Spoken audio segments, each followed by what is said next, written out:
Hello. Hello, Instagram. This is a live and it's called The Way of the Cervix.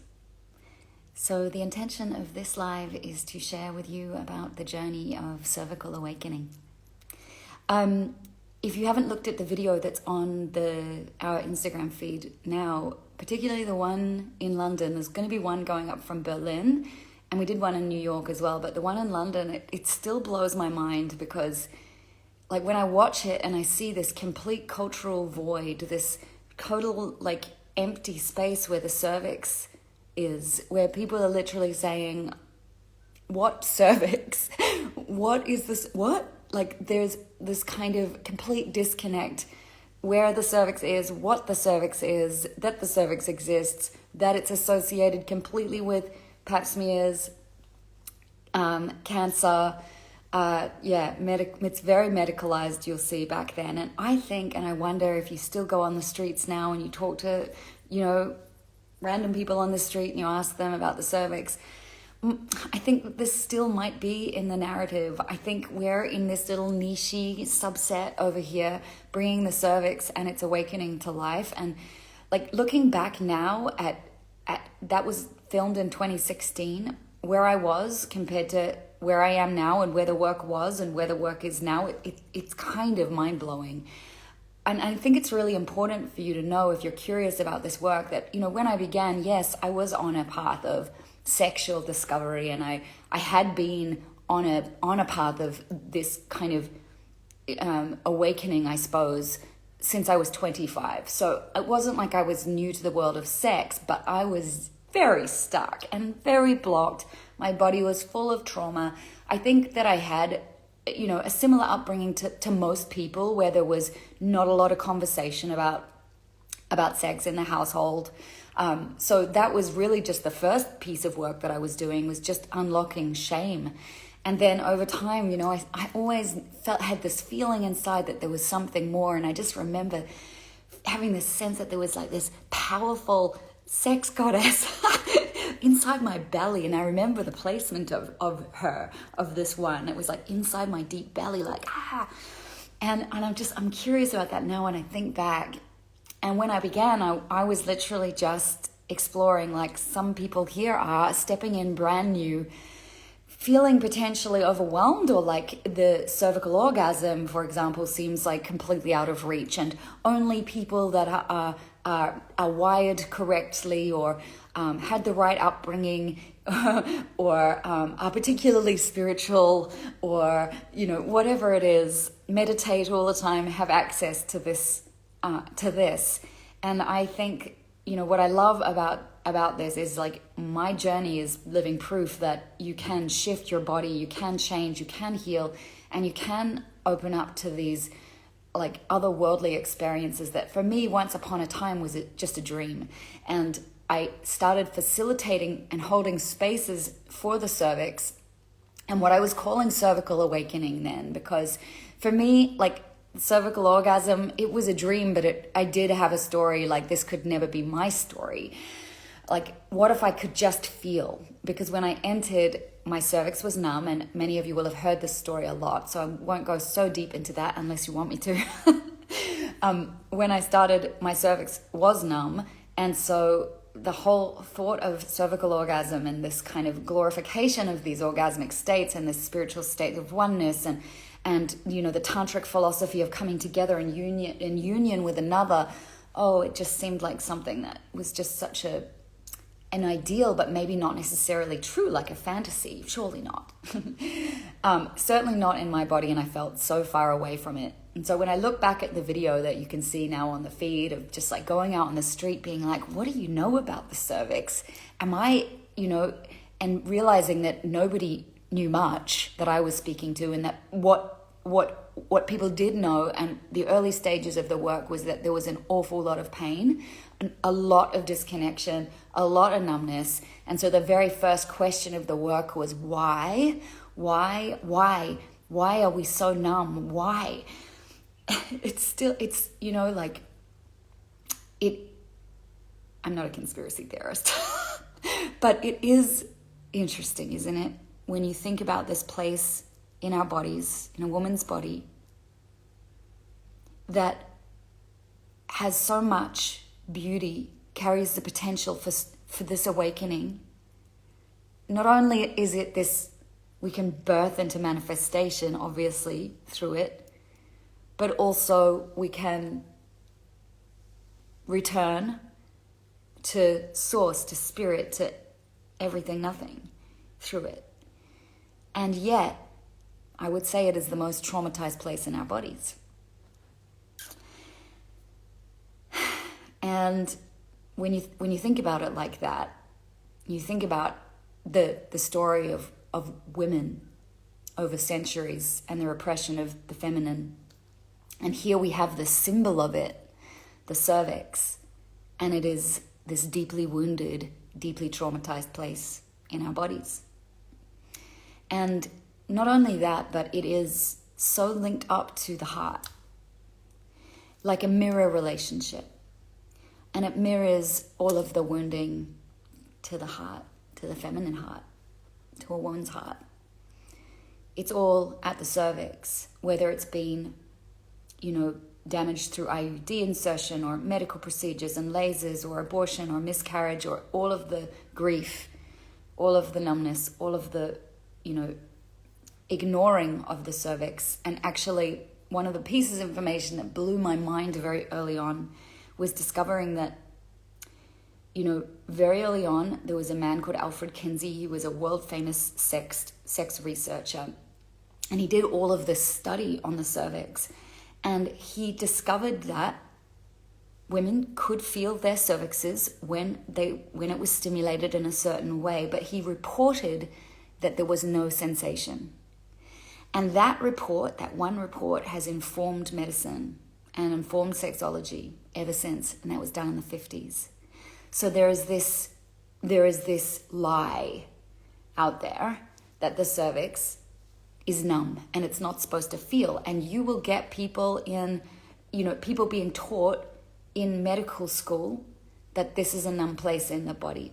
I was talking to the editor of the Journal of Sexual Medicine, and he was and has been a lecturer in gynecology, and he said that the nerves of the cervix were never taught to them and they don't teach it. And so then the doctors think it's completely fine to do this to the cervix, and they don't really realize what they're robbing us of. New information and new studies are starting to come out because there has been a lot of pain caused. So first the pain, then the rising. So it's happening. So it is this place in the dark, and it is this adventure that we go on into the deep body. And, I think it's really important I think it's so cool right now that we are birthing into this new time. We are birthing this, in this birth that we're going through right now collectively and globally. It's painful and it's uncomfortable. And it's like we're like at the fiery ring of the cervix. One of the professionals I'm training right now, she was speaking about this recently, like that ring of fire when you're giving birth. I haven't given birth, so I don't know it. But when the baby's head is crowning and it's painful, it feels like this is what we're going through collectively in the world right now. So it makes so much sense to me that this wisdom of the cervix is coming through, and this new fascination of the cervix is here, because this is the birthing portal and we are at a birthing time in our collective history. So it's very symbolic on multiple levels. So I talk about cervical awakening a lot, and I think it's important to note there's a difference between cervical awakening and cervical orgasm. And like I mentioned before, my first mission was like, can I just wake up the cervix? It was literally like, can I wake up these nerve endings? Because the cervix is highly, highly sensitive. It has 3 sets of paired nerves attached to it. That is going from the cervix all the way to the brain. And that is more than any other part of your genital sexual anatomy. So it's it is actually very sensitive on the surface. It's meant to be, even if it's numb, right? So now I just lost my thought. I was on such a train. Where was I? Oh, yeah, okay, cervical awakening and cervical orgasm. So I just wanted to feel. I just wanted to start to feel something. And I couldn't feel a thing. It was like dead zone in there. And you know, what I thought was like, wow, I can't feel my cervix. And I knew it was supposed to be highly sensitive because I'd done my reading by then. I was like, if I can't feel my cervix, what else is numb inside of me? What else am I missing out on?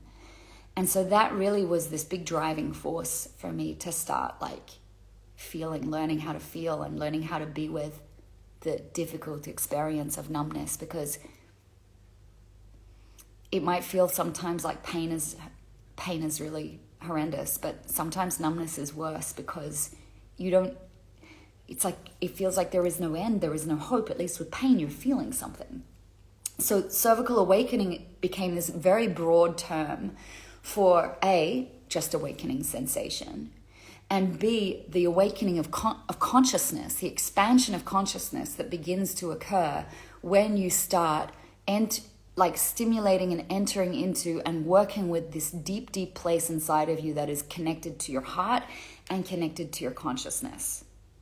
3 centers: cervix, heart, brain. So there is an awakening that happens of the self. And when I called this work self-cervix, I had no idea. It was one of those beautiful miracles that only after I began to realize, like, wow, I'm shifting and changing in my consciousness.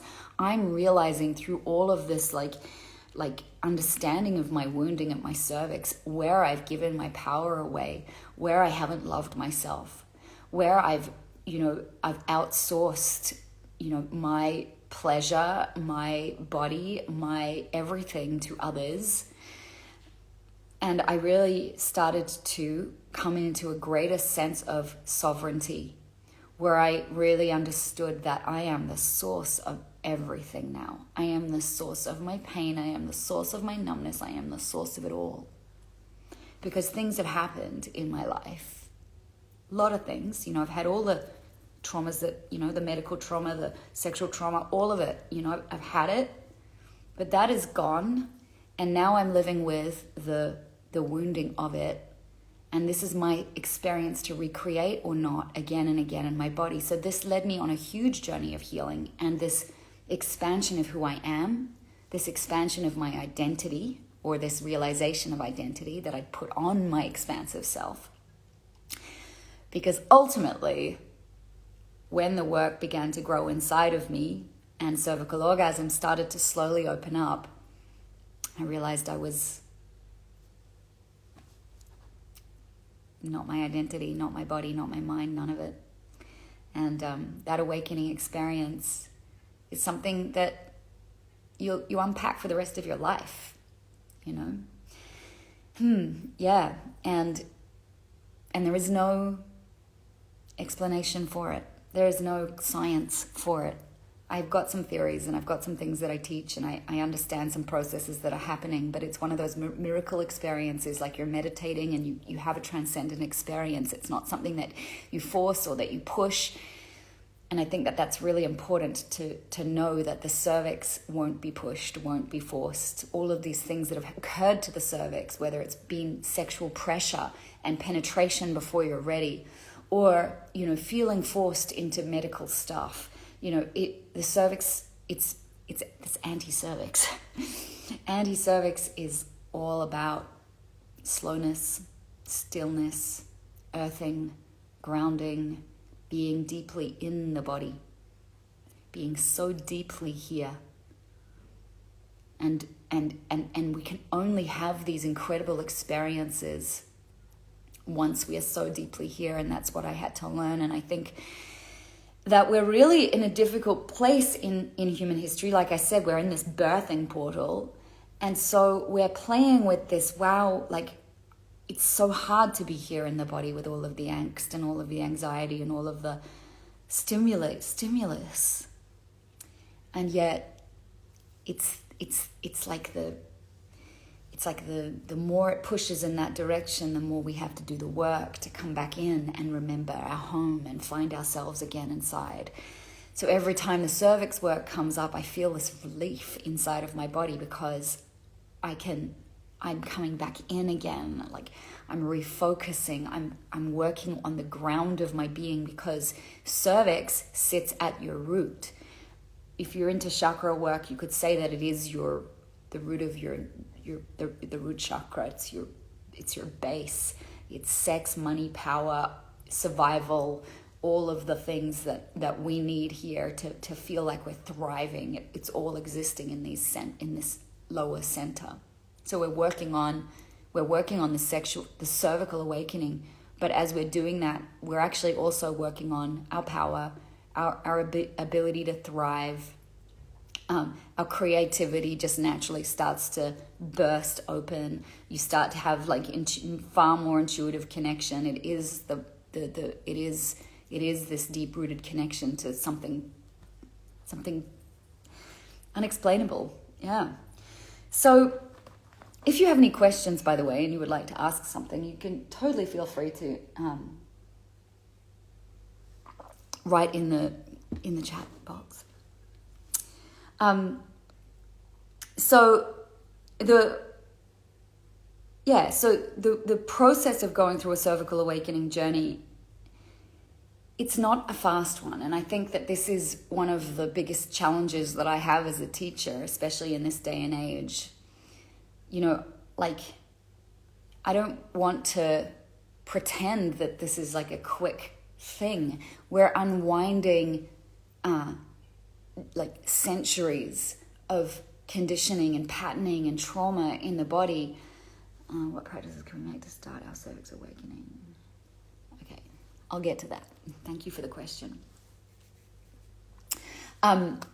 So we're unwinding so much in the body. So, you know, like, I read some things, you know, like 5 steps to cervical orgasm, and I'm like, I think that's unfair. Like, for most of us in bodies that maybe have a lot of stuff that we've got to work through first. It's not 5 steps. It's like a really deep. It's an inward path, actually, and it's a real path. It becomes part of your life. It becomes integrated in your value system almost, you know, like, things start to change. The way you want to care for yourself, the way you make love, like the way you behave in your love relationships, not abandoning yourself anymore, advocating for yourself, you know, everything that we need to do to change. This takes time for us to feel truly safe in our bodies. And I was talking to one of the professionals I'm training, again, another one, and she was saying, we were both agreeing that, you know, you go through times of stress in your life and this work isn't accessible because some parts of it are accessible, and I'll talk about that in a second. But the parts where we are in the ascension process, you need such a well-regulated nervous system, because the processes that start to open up in your body are involuntary. And so this involuntary like processes that start to occur in the body can only happen when you're in a parasympathetic nervous system state, a very deeply dropped in state of your nervous system. So like, yeah, I think that that's really important to know, that the part of the journey is learning how to regulate yourself and get into your body and feel calm and feel able to be in parasympathetic nervous system. And when you're not, it's okay. It might not be so available to you, and it doesn't mean anything other than, okay, I've just got to do some other stuff now to get here, to be in my body, to calm down, to get present again. So there are stages of the work. There are 4, actually. I've divided it into 2, but there are actually 4. So the 4 stages are, the first, like, I realized, because it's so sensitive, because it's so deep, this work, the original work, I just went straight into the cervix. I was like, okay, everybody, we're going to stimulate the cervix for 21 days. Let's do it. Waha! And it was like chaos. And I was such a little chicken nugget holding the space. And there was so much stuff coming up, like everything, like, it was crazy, like past life regressions, all the way through to, like, you know, feelings of like, wow, like I'm discovering a whole new part of my, like, womanhood, of my beingness. So it was huge, but I realized, like, we've got to go slow. So the first piece is just such a graceful, like, can we just make a connection? Can we just be with ourselves? Can we just learn to actually be here. So the first piece is just like making connection with self and cervix. So it's this gentle entry. Cervix likes gentle entry in more ways than one. And then we go on a descent journey. So this first half is a descent piece. So when you asked the question, what practices can we make to start our cervix awakening? One of the pieces is to start, like, just actually touch your cervix when you can. If you feel like, if you don't know where it is, find where your cervix is. It's going to not necessarily be straight up. It might be anywhere around, the upper part of your vagina. It feels like the tip of your nose. It's slightly different. It's like a cartilagey feeling, or it's like a harder feeling than the rest of your vaginal tissue. So first of all, feel it if you can. If you don't feel ready to, bring your mind to where you imagine it to be. Breathe there, visualize it, like start to create a mental picture in your mind, start to bring it to life. Because if it has been this ignored or medicalized part, it is probably like hiding, like, you've probably got this, it's probably got like not a very nice character about it. So you want to actually reimagine it. And that might sound so silly, but you would be surprised, like every single cell in your body is like pulsing with consciousness, and every organ. So I like to treat it like it's like I'm really building a real connection with this part of my body, and in deep respect and honor, and learning to now create a new neural connection to this place. So touching it and then reimagining it and making a connection.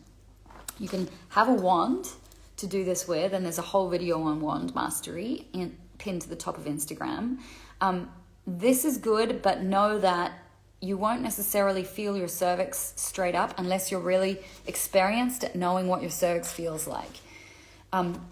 Before that, you can do what we call de-armouring work, which is the descent work, which is like tension release and trigger point release.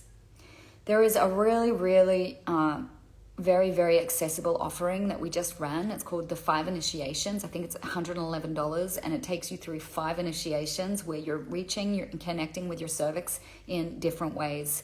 There's a big Q&A on there. So if you're just like not sure how deep you're ready to go, that is an amazing, easy, low investment place to start. And it'll give you like ways to access your cervix and a place to begin so that you can take this work further. So then in the second half, we go into the descent work, and the descent is going into the underworld, and it really follows a mythic journey. This whole work, it's kind of a story that unfolds. It's not really a course. It's more like I didn't want to just make an online course. I really wanted to make it like an artful, audio, immersive kind of adventure for you. So the first half, you go into a descent, which means we start to release what needs to be released. At the clitoris, at the vulva, internally at the cervix, but also at the throat and at the heart. So we do like a full channel release through the body. And it's also in the mind, because so much of what we're storing in the body is a pattern that story that we're retelling again and again that has its mirror imprint in the body. So we're looking at the mind and the psyche as well, emptying out until we get to the truth of who we are. And then there's space to go on the ascension journey. And so before the ascension journey, it's really important that you have this clearing inside of you, that you have tools that you can regulate your nervous system, that you've already started developing a much deeper connection to your inner body. And somebody has asked a question: is it possible to awaken the cervix? A part of the cervix has been removed. Well, I have scar tissue on half of my cervix, and that part of my cervix, it will never be the same. And I have learnt over time somehow to still create ecstatic experiences and cervical orgasm through my cervix with all of its scarring. The thing is, when you have had trauma like this to your cervix, the work is about, a lot of it is just about being comfortable, being safe back into your body again. And a lot of the work is the trauma healing, and you can go get your scar tissue worked on. I didn't, but I think I didn't because of where I am in the work, because of what I found, but that is an option. You can go and get the scar tissue worked. You still have access to the vagus nerve. If you still have your cervix partly there, you still have access to the most important nerve. I think so. I am really a believer in, like, your mind is everything. You can create it. So much of this work, we are liberating the imagination to make this happen, because, you know, this is a creative process. And the more you create it with your mind, the more you see it and feel it in your mind's eye, the more it just starts to open. It's so beautiful. So yeah, so a lot of people are in your situation, Laura, where we have had our cervixes brutalized, basically, and now we have to try to resurrect what we can. You can do this work even without a cervix. I would just say, though, it could be triggering, because, you know, if you haven't healed emotionally from that loss, it can be a lot to face. But, you know, we're working with the spirit, the energetics of the cervix mainly. So that's why I say, yes, you can.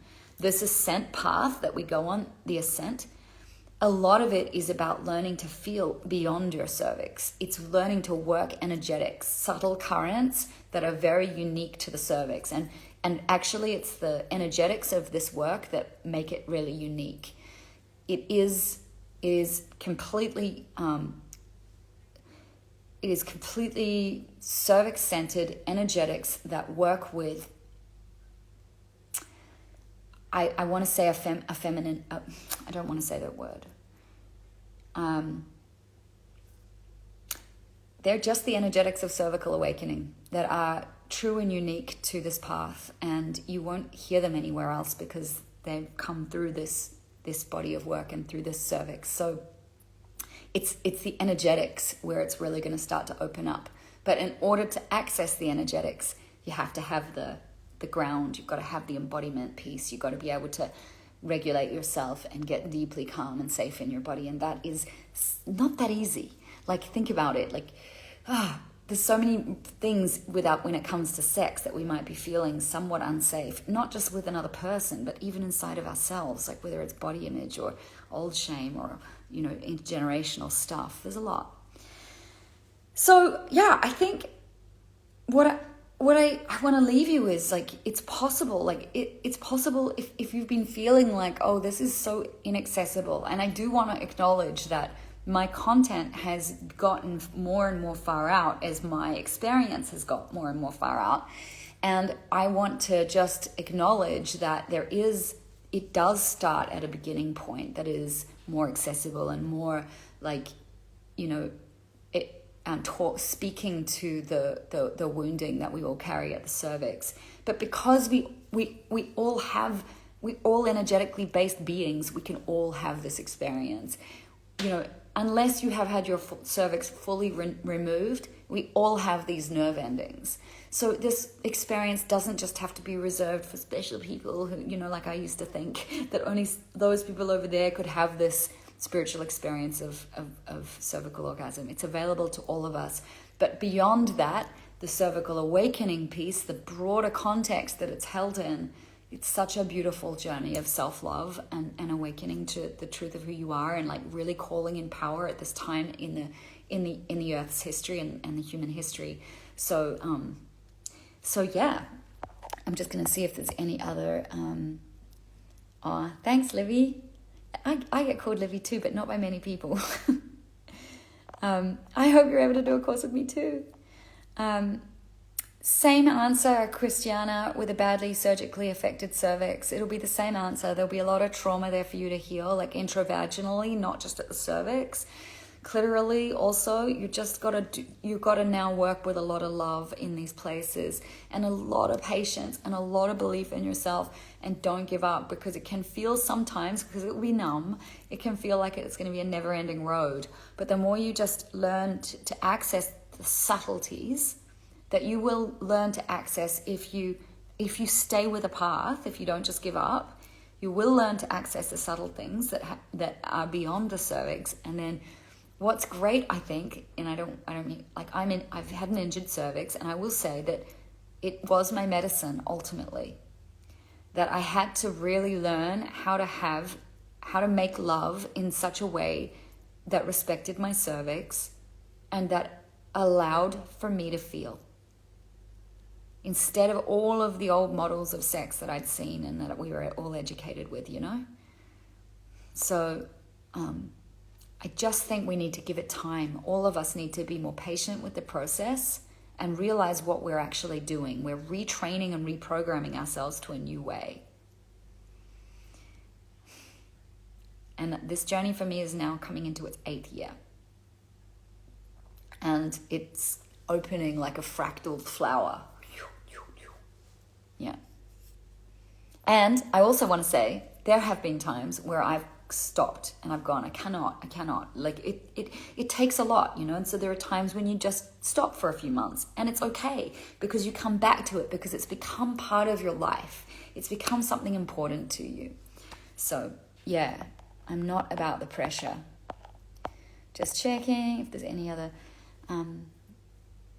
can you tell us what kind of scar work we can do? So find a stream practitioner, STREAM, stream, scar tissue remediation.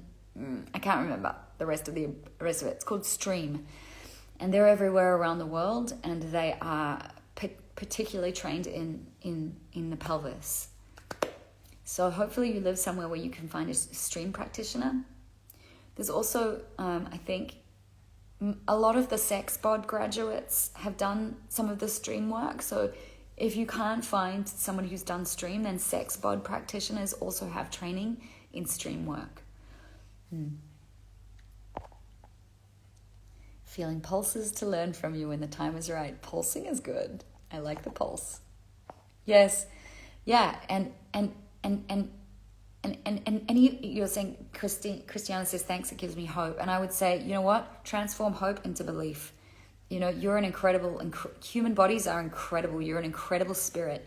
You know, there's like, you don't even know what you can access through this. You know, like let's take our injuries and make it powerful. Like, let's go like, yeah, I'm going to take this and I'm going to like rise. That's what we can do with this. If we give up on ourselves, if we go into places where we just feel really sorry for ourselves and we can't get out of this, then this will just become something that you've accepted. And, you know, it's like, I think there's a place for acceptance. Like, yes, this is what I'm dealing with, but also believing that this change is inevitable.